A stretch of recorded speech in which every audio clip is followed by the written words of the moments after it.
Okay, so this is still section 1.1, and now we want to talk about systems of linear equations. And, most likely you've done a little bit with systems. You've probably at least solved like two equations, two unknowns or something like that. And so when we get into these systems, what we want to do is look for solutions. So for instance, let's just start with our 2x plus 3y equals 6 that we've been given in the text right away. And let's just go with something like x plus y equals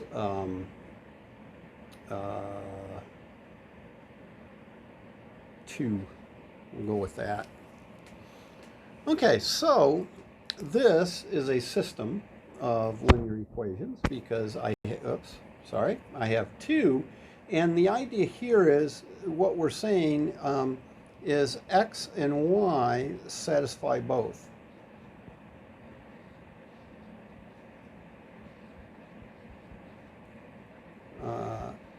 Both equations simultaneously. There's a big word, simultaneously. Okay. And now, to get an idea of what can happen here, let's switch to our graphical representation.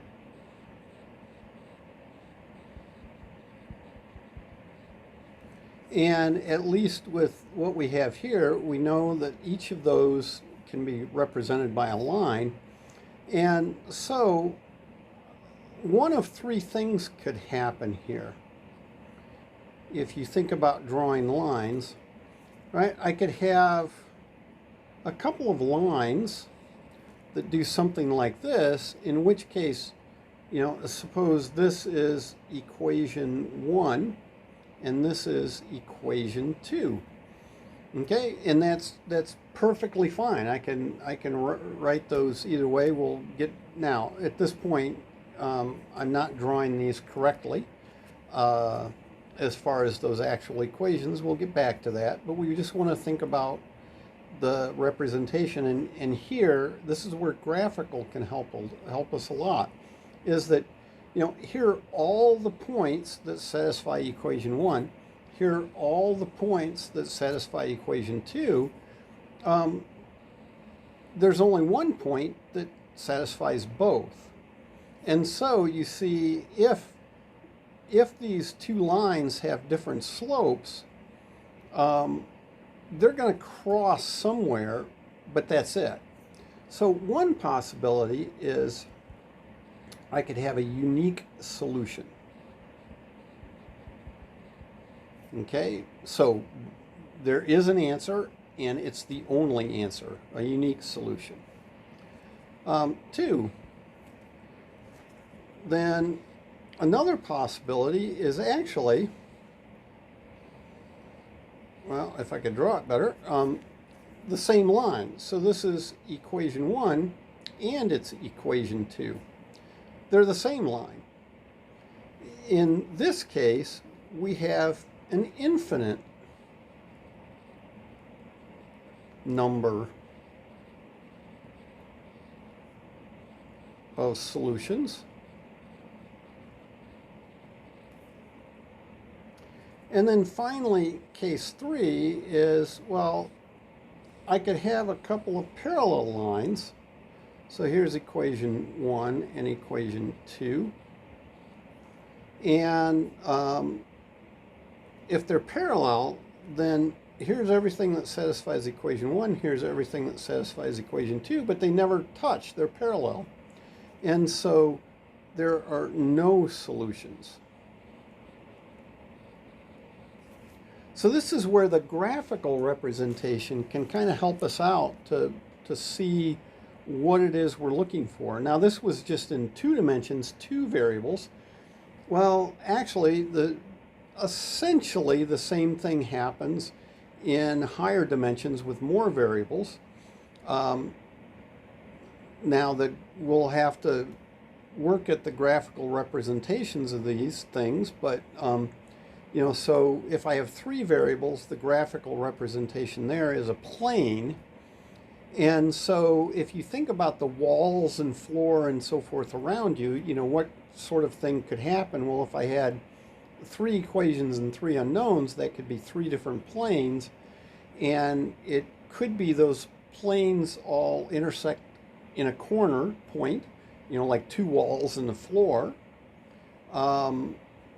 It could be that a couple of the planes are the same plane, or at least have something else in common that maybe causes them to 3 planes to all join along a seam in a wall or a corner of the walls, and in which case we have an infinite number of solutions, because those intersections of 2 walls would be a line, if you think of the corner of a room, so I'm kind of thinking here, right,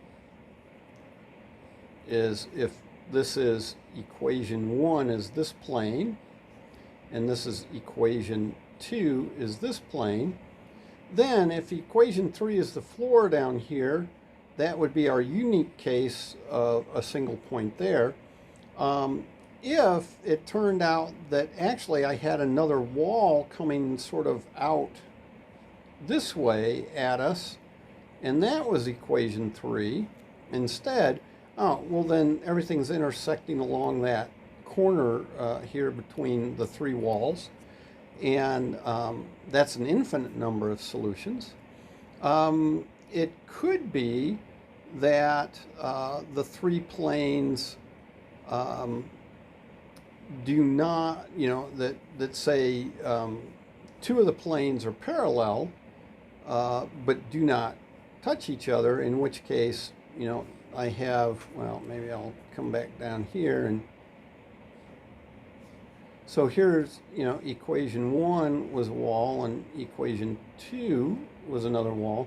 But now, here's a parallel wall to equation 2 is equation 3, in which case there is no common point. So it takes a little bit more work on paper to kind of show it.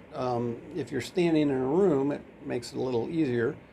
But we always get, when solving simultaneous equations, we always get one of these 3 cases. Either there's a unique solution, an infinite number of solutions, or no solutions. So in other words, there's never something like just 2 solutions. And so in general, we'll be solving something like A11, and here you're going to have to get used to subscripts, A12 x2 plus A13 x3 plus, and we'll go all the way to A1n xn equals B1. Now it's very important you notice on the subscripts, notice here 1s were all in those first spots, and the B is a 1.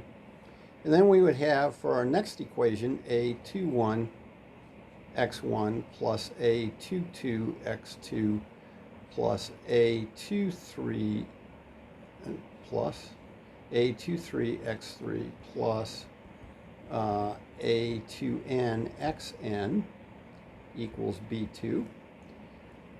And so see, here's equation 1, equation 2. We keep doing this. Now we don't have to have the same number of equations as unknowns, so this could be equation M, and so we would say AM1 x1 plus AM2 x2 plus AM3 x3 plus all the way here to AMN xn equals BM.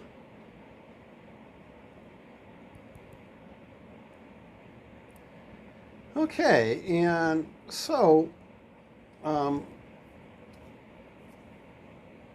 this gets really old really fast to write all this. And so we have some things we can do to shorten our work.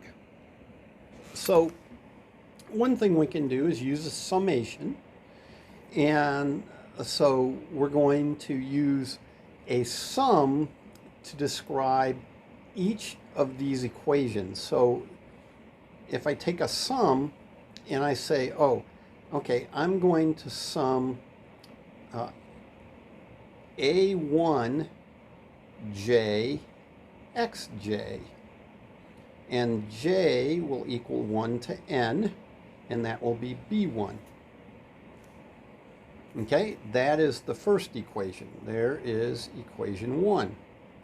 So you see I'm indexing through j, so it goes A1, 1, x1, and then plus, because this is a sum, and then A1, 2, x2, all the way to A1n, xn, adding each term to the previous, and we say equals B1. And then, you know, I could do this all the way down. I could have the sum j equals 1 to n of AM j xj equals BM, and that was equation M. But now I can just collapse all this and say, oh, okay, what I'm going to do is take the sum j equals 1 to n of Aij xj equals Bi, and I'm going to let I run from 1 to up to m. And so you see the i's being out here, we're not summing over the i's. It's every time I change I get a new summation. But this is a much more compact way to write this thing down. Another thing we can do to save time and energy and so forth is we can look at the coefficient matrix. Since I know every single time I'm going to use the same form, I can get a little more efficient, and I can just write A11 because I know it's times x1. And then I can write A12 because I know it's times x2, and I know that I add them. And A13. And so I can just write out the coefficient matrix, A21, A22, A23, A2n, and I know what that means to do. And so there's M1, AM2, AM3, all the way to AMN. So you see, it's enough just to have that. Now I also need the right-hand side, and those are B1, B2, all the way to BM. And I could write that this way. Now, if I put them together, we call that the augmented matrix. And all a matrix is a rectangular array of numbers. And this is definitely rectangular. And so the augmented matrix, I do the A11, A12, come over here to A1n, but then toss in the B1. A21, A22, A2n, toss in the B2, all the way down here to AM1, AM2, AMN, all the way to BM. And there's my augmented matrix. And that has all the information, because again, I don't really care whether you call it X1, X2, X3, or Y1, Y2, Y3. Those are just dummy variables. What's important, what makes one set of equations different from another, are all the constants. And so here is all the information I need to describe the system of equations that I want to work with. Okay, so we'll call that good, and then we'll work on doing some solving.